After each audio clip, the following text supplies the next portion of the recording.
that properties of moral facts exist, I'm going to need you to demonstrate that moral facts do exist.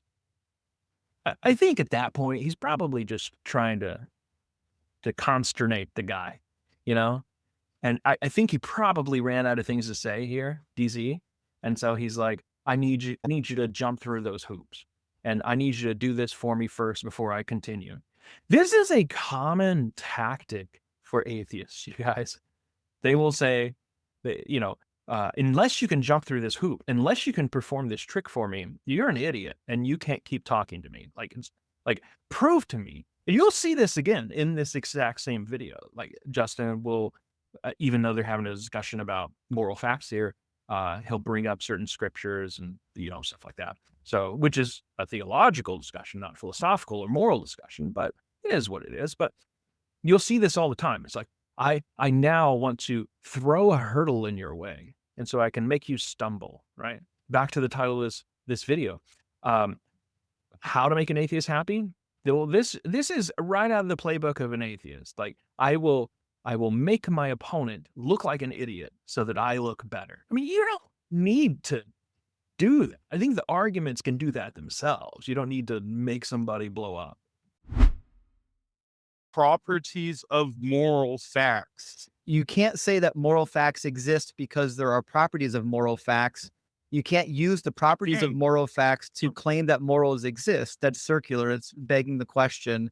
Again, this is why you get dog walked in every single debate you ever get in, is because you. There it is. There it is. He's going to start goading again. This is strategy. This is right out of the playbook of atheists, guys, online atheists. Don't actually know how to have a conversation, and you don't actually know how words work.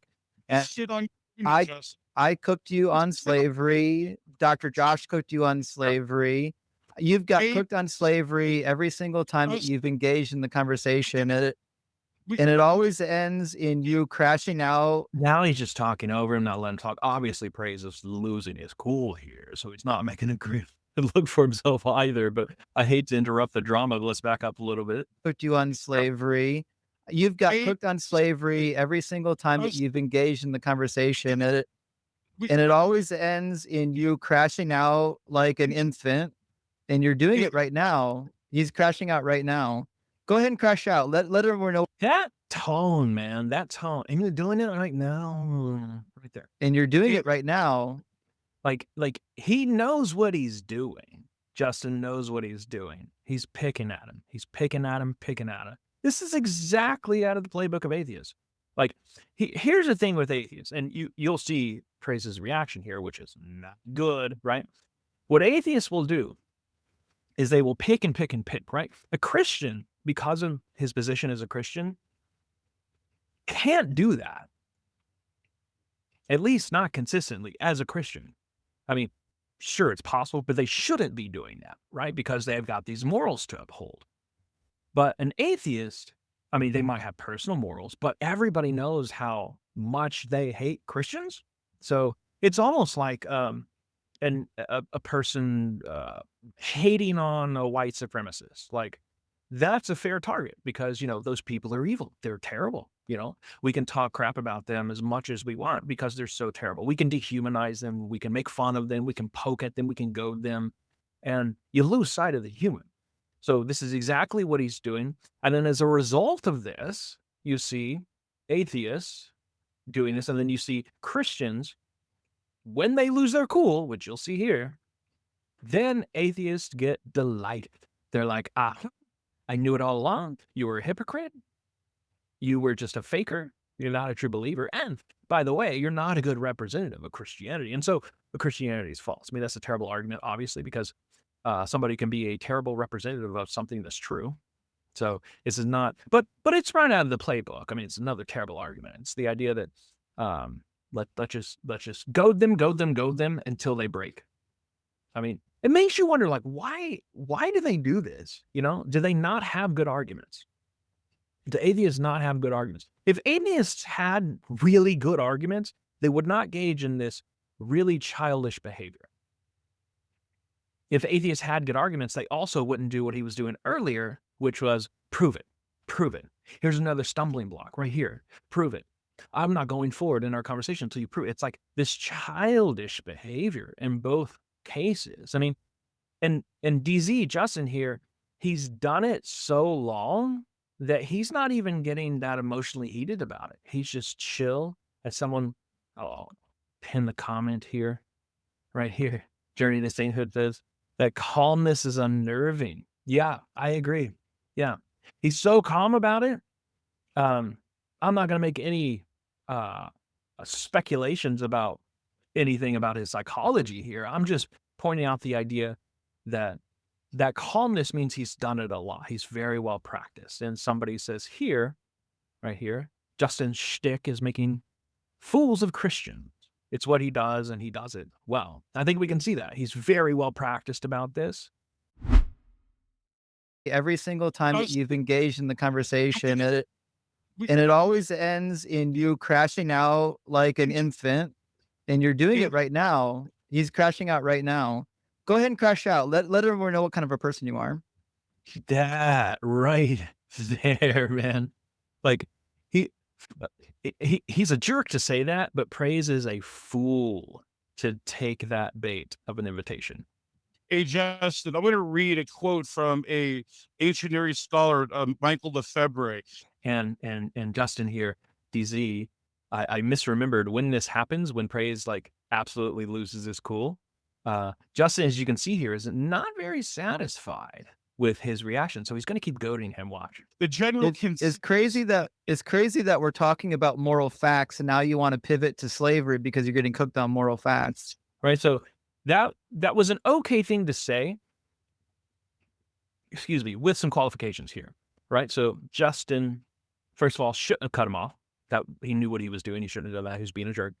And then he says, okay, first of all, we were talking about moral facts. Why are you bringing in an ancient Near East scholar here? I think, Justin, if you were just polite and patient, you probably would have maybe seen some rationale into why he brought this up, but you weren't patient. You cut him off. You interrupted. And then at the end, you say that, which was a reasonable thing to say, sure, but he could have waited to say it. And at the end of that, you say, oh, because you're getting cooked. So again, Justin didn't get the response he wanted. So he's going to keep poking at him. Near East scholar, Michael Lefebvre. The general it's crazy that we're talking about moral facts, and now you want to pivot to slavery because you're getting cooked on moral facts. So I'm trying to figure out why you're trying to pivot so hard from the moral facts conversation. Is it because you're getting cooked? Are you being a pussy right now? Why are you shouting into the microphone? Do you not have the patience of the Holy Spirit? There it is, guys. I mean, it is so predictable. Why are you shouting? I mean, the calmness again, and the moral superiority, right? The I'm better than you, and you're a fake Christian. And do you not have the calmness or patience or kindness of the Holy Spirit? Conversation. Is it because you're getting cooked? Are you being a pussy right now? Why are you shouting into the microphone? Do you not have the patience of the Holy Spirit? At this point, they're not even talking about the discussion, the content of the debate whatsoever. They're just talking about, I mean, this is what you see with atheists too. Any disagreement, even in political disagreements. So this is not unique to atheism and theism debates. You see the discussion veer away from the actual content, and people start nitpicking each other and say, well, you're raising your voice. Well, no, you are. And so on. I've been in enough verbal disputes to know when this happens, so I'm very sensitive to it. It's never productive. It can be productive depending on how you do it. If you were to say, just like in marital counseling, if you were like, you know, the lessons they give you in marital counseling, they'll say, I am feeling like, you know, but the other person, of course, has to be open to this information, open to it in a debate, but in a marriage situation, they are because they love you.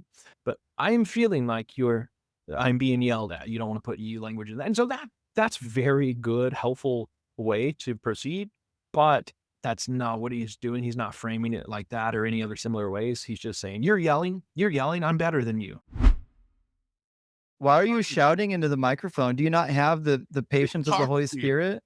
Are you not capable of having an adult conversation? You're talking over me the entire time. I'm literally not. Read Colossians 3:12 for me. He said you're talking over me, and Justin denies that. That's a lie, Justin. You were talking over him. I'm literally not. Read Colossians 3:12 for me, would you? Justin, Go like ahead you and read Colossians 3:12 for me. I know what a pussy you are, because I'm gonna fucking destroy you. Look at this guy crashing out so hard. That's the part where Justin won it. He got him. What a win. What a win for the atheists, you guys. Can we all clap? Congrats, Justin. DZ, deconstructed zone, whatever you're doing. You're not deconstructing Christianity. You're trying to get Christians to make idiots of themselves.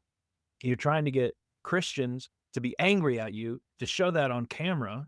And so you can have some sort of schadenfreude and glee and delight whenever they do this. So that, if it's a win, it's a cheap win, but I don't even consider it a win.